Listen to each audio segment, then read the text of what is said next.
দীর্ঘদিন পশ্চিমবঙ্গে ছাত্রনেতা সুজন ভট্টাচার্য, এখন কেন্দ্রীয় সাধারণ সম্পাদক এসএফআই সুজন ভট্টাচার্য আমাদের সঙ্গে ভিশন প্লাস নিউজের মুখোমুখি রয়েছেন। তার সঙ্গে কথা বলবো সরাসরি, তাতে ভিশন প্লাস নিউজের পর্দায় স্বাগত জানাই। প্রথম প্রশ্ন হচ্ছে, আপনারা প্রথম থেকে কেন্দ্র এবং রাজ্যের যে যোগ সাজস, একটা বাইনারি অভিযোগ তোলেন শিক্ষা ব্যবস্থার ক্ষেত্রে রাজ্য এবং কেন্দ্রের শিক্ষা ব্যবস্থাকে ধ্বংস করে দেওয়ার ক্ষেত্রে রাজ্য এবং কেন্দ্রের এই বাইনারি বিশ্বাস করেন? যদি বিশ্বাস করেন তাহলে কীভাবে রয়েছে? বিশ্বাস করি তো ঘটে। দুটো দলই, তৃণমূল এবং বিজেপি, তারা দুজনেই চায় না যে আমাদের দেশে যে বিপুল তরুণ প্রজন্ম আছে তারা শিক্ষিত। দেখো, আমি তো ভারতীয় হিসেবে সব থেকে খুশি হব যদি ভারত জগৎ সভায় শ্রেষ্ঠ আসন।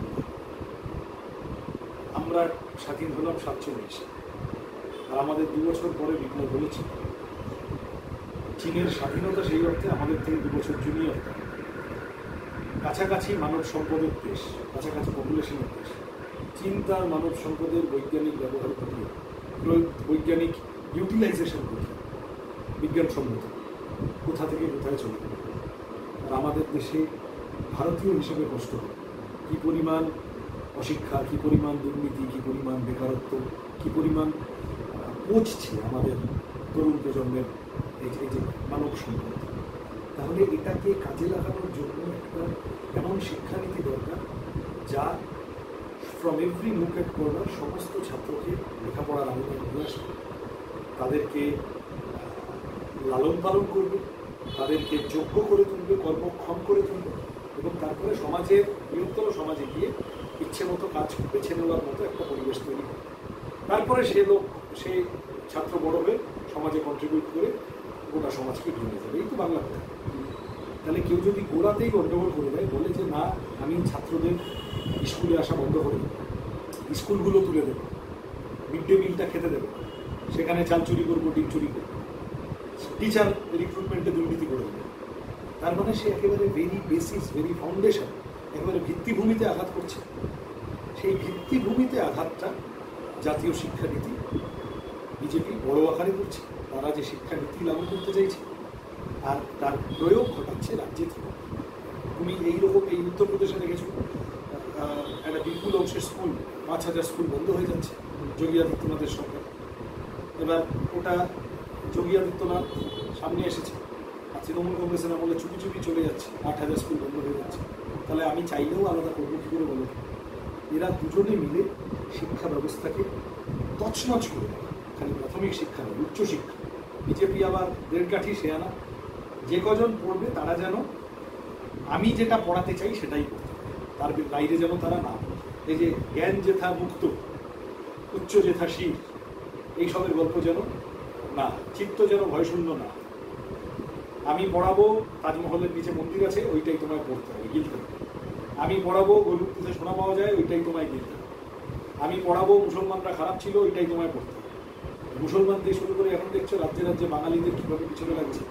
বাংলা কথা বললেই তাদেরকে বাংলাদেশি বানিয়ে দিচ্ছে। আসামের মুখ্যমন্ত্রী হিমন্ত বিশ্ব শর্মা, সে বলেছে কারা কারা বাঙালি লিখছে নিজের ভাষায়, মাতৃভাষায়, দেখলে বোঝা যাবে যে কতজন বাইরের লোক আছে। তার মানে শুধু ধর্মের ভিত্তিতে এই দলিতদের উপর আক্রমণ দেখছো, আদিবাসীদের উপর আক্রমণ দেখছো, তাদের জল জঙ্গল জমি ধরে টান মারা দেখছো। বিভিন্ন ভাষাভাষীর মানুষ যারা এই হিন্দি, হিন্দুস্তানি ফরম্যাটে সেট হবে না, কমপ্লাই করবে, ইনক্লুডিং বাঙালিরা, বাঙালিরা অন্যতম বড় টার্গেট। এই যা চালু করেছে বিজেপির বড় প্রোপাগান্ডা, বড় পরিকল্পনা, বিশ্বকাপ খেলা ডাকা, বিশ্বকাপ খেলা দাঙ্গাবাজ, আর তার পায়ের কাছে বসে তাকে সাহায্য করছে রঞ্জি ট্রফি খেলা চোর, রঞ্জি ট্রফি খেলা দাঙ্গাবাজ পশ্চিমবঙ্গ সরকার। শিক্ষা ব্যবস্থাকে তছনছ করে দেওয়া, চাকরি না দেওয়া, গোটা তরুণ প্রজন্মকে সিন্ডিকেট আর অ্যাডমিশনের দুর্নীতি আর ওদের মুখাপেক্ষী করে দেওয়া একটুখানি রোজগারের জন্য, অনিশ্চয়তা, নিরাপত্তাহীনতা, তার আবর্তে গোটা প্রজন্মটাকে ঢুকিয়ে দেওয়া, এসব ইন্টার রিলেটেড একটা। আপনাদের আন্দোলনের গতি প্রকৃতি শিক্ষা ব্যবস্থাটাকে পুনরায় আগের মতো ফিরিয়ে আনার জন্য? না, আমাদের আন্দোলন বেশ কিছুদিন ধরে তো চলছে, সেই অর্থে আমি খুব বড় দাবি করবো না, কিন্তু এটুকু তো বলাই যায় আমাদেরই আন্দোলন চলছে। মানে রাজনৈতিক দল হিসেবে তুমি দেখো, সে ইনসাফ সভা বলো, বিভিন্ন জেলখাটা বলো, মীনাক্ষী সহ বিভিন্ন ব্রিগেডের, বা ধরো ব্রিগেডের সময় ইনসাফ যাত্রা বলো, এসএফআই এর কলেজ স্ট্রিটের বড় সমাবেশ, জাঠা, মিটিং, মিছিল, বিকাশ ভবন অভিযান। আমি তো খুব বেশি বামপন্থীদের বাইরে মাঝে মধ্যে কংগ্রেসকে দেখি, আর তো কাউকে খুব একটা এই শিক্ষা কাজ এই কথাগুলো নিয়ে বিরুদ্ধে রাস্তায় নামতে দেখি, আন্দোলন করতে দেখি। অন্য পাঁচটা ফালতু বিষয় নিয়ে সেগুলোকে ইস্যু বানানোর জন্য বিজেপি মাঝে মাঝে লাগে। কিন্তু এই যে কনসিস্টেন্টলি শিক্ষা দুর্নীতির বিরুদ্ধে, লেখাপড়ার খরচ কমানোর বিরুদ্ধে, স্বচ্ছ টিচার রিক্রুটমেন্টের পক্ষে, আরও বিভিন্ন বিষয় নিয়ে যে টানা আন্দোলন করে যাওয়া, আমরা বামপন্থীরা কিন্তু গত 3-4 বছর তোমাদেরকে করে গেছি, যে আরও বেশি নবান্ন অভিযান থেকে শুরু করে। অবশ্যই আমাদের ধার বাড়াতে, আমাদের এই আন্দোলন পাড়ায় পাড়ায় নিয়ে যেতে হবে, ছড়াতে। সেটাও একদম হচ্ছে না তা, অনেকাংশে অনেক ক্ষেত্রে হচ্ছে, এবং আস্তে আস্তে এই সাহস যে সংক্রামিত হচ্ছে। তুমি কলেজ স্ট্রিটে দেখেছো, তুমি দেখেছো এরা একটা সাপের পাঁচপা দেখে ফেলেছিল, একটা অসভ্য প্রফেসর, তাকে কীভাবে পুলিশ ব্যবস্থা নিচ্ছে না বারবার বলা সত্ত্বেও। ধর্ষকাম তৃণমূল বিজেপির হিংস্র উন্মত্ত উন্মাদ কিছু লোক, তারা সোশ্যাল মিডিয়া যা খুশি তাই বলে আমার বিরুদ্ধে, আমার সম্পর্কে, যেমন ওই মফ ছবি পাকিস্তানের গুপ্তচরের সাথে। তা আমি পুলিশে কমপ্লেন করলাম, পুলিশ ব্যবস্থা নিল না। পুলিশ যদি ব্যবস্থা না নেয়, পুলিশ যদি এই অপরাধীদের সাথে থাকে, তাহলে গতকাল রাজদীপ মাইতির সাথে কলেজ স্ট্রিটে যা হয়েছে সেই রাস্তাটা ছাড়া আর কোনো রাস্তা পড়ে থাকে, মানুষের সামনে আর কোনো রাস্তা পড়ে। আমাদের ছেলেরা তো তাও অর্জুনরা তো কিছু করেনি, খালি ধরে বলে যে আপনাকে পুলিশের কাছে দিয়ে আসবো, আপনাকে আমরা গায়ে হাত, আমরা আইন ভাঙবো। রেসপন্সিবল বিরোধীর কাছে হচ্ছে, রাস্তায় দাঁড়ানো মহিলা এসে বলছে আমি একটু মারবো, বলে চড়াতে চলে যাচ্ছে। এইটা ভবিতব্য হয়ে যাবে তৃণমূলের, এই জনরোষ কোন দিকে যাবে কেউ জানতে পারবে না, যদি পুলিশ প্রশাসন তারা অপরাধীদের পক্ষে থাকে, তারা যদি অপরাধীদেরকে শাস্তি না দেয়। এখন সেইটা পুলিশটা হেভিলি বায়াসড, এটাও আন্দোলন তৈরি করার ক্ষেত্রে পশ্চিমবঙ্গের একটা সমস্যা। বিরোধী কোনো কথা, ভিন্ন মত কিছু বললেই বাড়িতে পুলিশ চলে যাচ্ছে, রাজা কেস দিয়ে দাও, পক্সো দিয়ে দাও, 307 লিফলেটের মতো 107 লিফলেটের মতো বেরিয়ে হচ্ছে। 307 বা একদম ছেড়ে দিয়ে কী করে, এই যে গাঙ্গুলি বাগানের ধর্মঘটের দিন, একটা টায়ার জ্বালাতে গেছে প্রতিবাদীরা, টায়ার জ্বালাতে দেবে না, পুলিশ টায়ার নিয়ে দৌড় বেড়েছে, সেই নিয়ে বচসা হয়েছে। তারপরে যখন আমাদেরকে কোর্টে প্রডিউস করলো, আমি দেখলাম অ্যাটেম্প টু মার্ডার দিয়ে দিয়েছে আমার 307। তাহলে এই অসভ্যতার রাজত্বে পুলিশ যদি এইরকম নম্বর বাড়ানোর জন্য দৌড়াতে থাকে অসভ্য শাসকের কাছে, তাহলে মানুষ নিজের মতো করে খুশে ওঠা ছাড়া, খেপে ওঠা ছাড়া আর কোনো পথ থাকে। সেই কাজ হচ্ছে, সেই কাজ হলে সেই কাজে আমাদের আন্দোলন গতি দেবে বলে আমি বিশ্বাস করি। আমরা বন্ধের দিন দেখলাম উত্তরবঙ্গে একজন আইসি চর মারল একজন বাম কর্মীকে, এবং পাল্টা একটি ছবি দেখা গেল যেটা সোশ্যাল মিডিয়ায় ইতিমধ্যে ভাইরাল। বিরোধী রাজনৈতিক দলগুলি সাংবাদিক বৈঠক করে বলছে এসএফআই এর জেলার নেত্রী চর মারল পুলিশকে। এই ব্যাপারটা নিয়ে কি ব্যাখ্যা দেবে? না, ওই যে আমি ওই মাজেদার রহমান বংশীহাট দিনাজপুরে, আমি ওনার জায়গায় থাকলে আমি ঘুরিয়ে একটা চলবে, কারণ আমাদের দেশের সংবিধানে দণ্ডবিধির, পুরনো দণ্ডবিধির 96-97 ধারায় আত্মরক্ষার অধিকার মানুষের আছে। বিনা প্ররোচনায় যেটা করা যায় না আইনত, সেটা যদি একজন পুলিশ করতে শুরু করে, সে যদি উক্তির গরমে নিজেকে বাদশাহ শাহেনশাহ ভেবে নেয় এবং বাকিদেরকে প্রজা গোলাম ভেবে নেয়, তাহলে তাকে রিয়েলিটি চেক দেওয়া আমাদের সংবিধানে সেই অধিকার আছে। ওই সিপিআইএম নেতা যদি আক্রমণ করতে আসছে, তখন পুলিশ তাকে চড় মারছে, ধস্তাধস্তি করছে, পুলিশ ছয়টা করছে, কিছু বলার থাকে, দাঁড়িয়ে কথা হচ্ছে, হঠাৎ একটা চড় মেরে বিকৃত মনস্ক পুলিশ অফিসার ভেবেছে ক্ষমতা আজীবন এই তৃণমূল থেকে যাবে আর আজীবন ও থেকে যাবে। আমি তোমায় অত্যন্ত দায়িত্ব নিয়ে বলছি, ওই পুলিশ অফিসারের বিরুদ্ধে যতদূর যাওয়া আমরা পার্টি হিসেবে যাব, বাংলার সমস্ত গণতান্ত্রিক মানুষ যাবে। আর কলেজ স্ট্রিটে যেটা হয়েছে, আমার ওই আবার আমি তোমায় বলছি, আত্মরক্ষার অধিকার।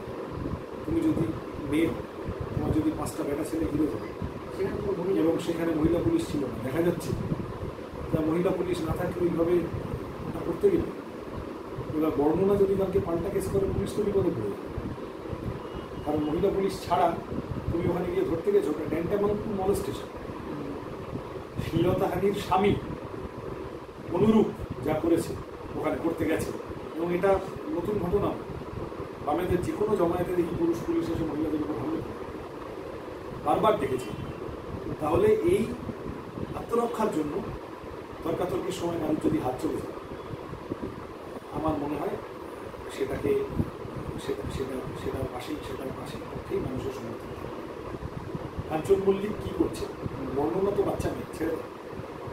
যে কাঞ্চন মল্লিক হাসপাতালে ঢুকে তৃণমূলের এমএলএ গুন্ডামি করে এলো পারলে, যে তৃণমূলের এমএলএ মলয় মজুমদার যাদবপুরের তার ছেলের বিরুদ্ধে অ্যান্ড্রিউস কলেজে গুন্ডামির অভিযোগ উঠল, যে তৃণমূলের এমএলএ নাতি নাকি বাঘের বন্দুক নিয়ে কোথায় দাঁড়িয়ে পোজ দিচ্ছে, এইগুলোকে ধরা হচ্ছে যে এরা জনপ্রতিনিধি যেভাবে আইন ভাবছে সেগুলোকে না ধরে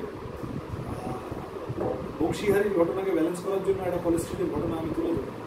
মানে একদম শেষ প্রশ্ন, আর্জি করের ঘটনার পর আমরা দেখেছি সিবিআইয়ের হাতে তদন্ত গেছে, সিবিআই একজনকেই মাত্র ভলেন্টিয়ারকে অ্যারেস্ট করেছে।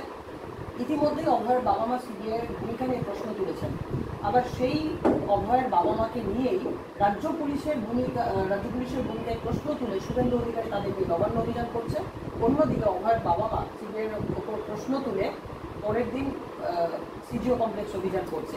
এই যে এই পুরো বিষয়টা কিভাবে দেখছো, সিবিআইয়ের ভূমিকা নিয়ে কি বলবেন?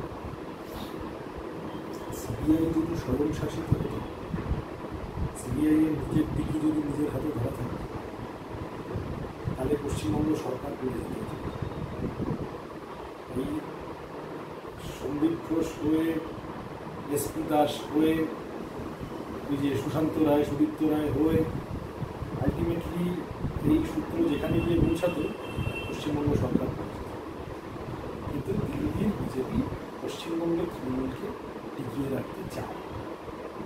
এক হচ্ছে তৃণমূল এখানে দাঁড়িয়ে এমন পরিবেশ তৈরি করবে যাতে করে বিজেপি বেড়ে উঠতে সুবিধা হবে। দুই হচ্ছে বামপন্থী আর কংগ্রেস আদর্শগত শত্রু, তাদেরকে কর্নার করে রাখা যাবে। আর তিন হচ্ছে সর্বভারতীয় রাজনীতিতে বিরোধী ব্লকের মধ্যে তৃণমূল থাকা মানে তৃণমূল হচ্ছে সবাইকে খোঁচাবে, ডিস্টার্বেন্স তৈরি করবে বিরোধী ঐক্যের মধ্যে। কংগ্রেসকে চাপে রাখতে, সিপিএমকে চাপে রাখতে, অন্যদের চাপে রাখতে সেটা দরকার। সুতরাং তৃণমূলকে হাওয়া দিয়ে ভাসিয়ে দেবে। এইটা করতে গিয়ে সিবিআই ইডিকে তাদেরকে মাঝপথে অস্ত্রহীন ঢাল তরোয়ালহীন বিধান সরকার করে দেওয়া হয়েছে। তারা যা যা ক্লু পাচ্ছে, যা যা ক্লু পেয়েছে, আচ্ছা প্রমাণ লোপাট হওয়াটাও হয়েছে, প্রমাণ লোপাট হয়েছে এটা বোঝাটাও থাকবে। তাহলে কারা প্রমাণ লোপাট করবে, কেন প্রমাণ করবে, কী মোটে?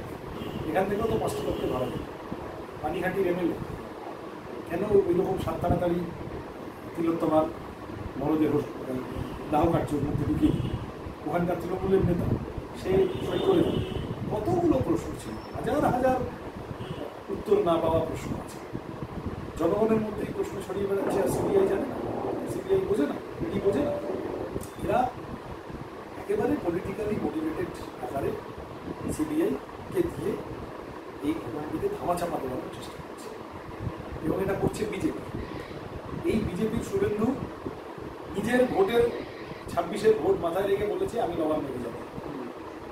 অভয়ার মা বাবা তারা তো রাজনীতির মানুষ না, তারা হয়েছে আচ্ছা বলেছে ঠিক আছে, খাতায় কলমে বিরোধী দলনেতা আসলে ভিতরে ভিতরে যাই সে বিখ্যাত হয়তো সেভাবে না করতে পারে, শেষমেশ কী করবেন আমি জানি। কিন্তু অভয়ার মা বাবা এই যে তারা গিয়ে ক্রাইম সিন দেখতে চাইছে, প্লেস অফ অফেন্স, শিয়ালদা কোর্টে সিবিআই এর উকিলের কোনো হেলদোল নেই, এগুলো তো বোঝা যাচ্ছে যে আসলে তদন্ত ঝুলিয়ে দিতে চাইছে। কেন ঝোলাচ্ছে, কারা ঝোলাচ্ছে বোঝা যায় না। অভয়ার মা বাবা, তিলোত্তমার মা বাবা জানেন, বুঝতে পারছে যে রাজনৈতিক চক্রান্তে আমাদের ভোটার ভিত্তিটা ঢাকা দেওয়ার চেষ্টা করছে। আমি কেবল বামপন্থীদের তরফ থেকে তিলোত্তমার মা বাবাকে অ্যাসিওর করতে পারি যে আপনারা ভাববেন না, আমরা লড়াই ছাড়ব, আমরা তিলোত্তমার জন্য শেষমেশ করবো, আর কী কী করবো বলতে পারি।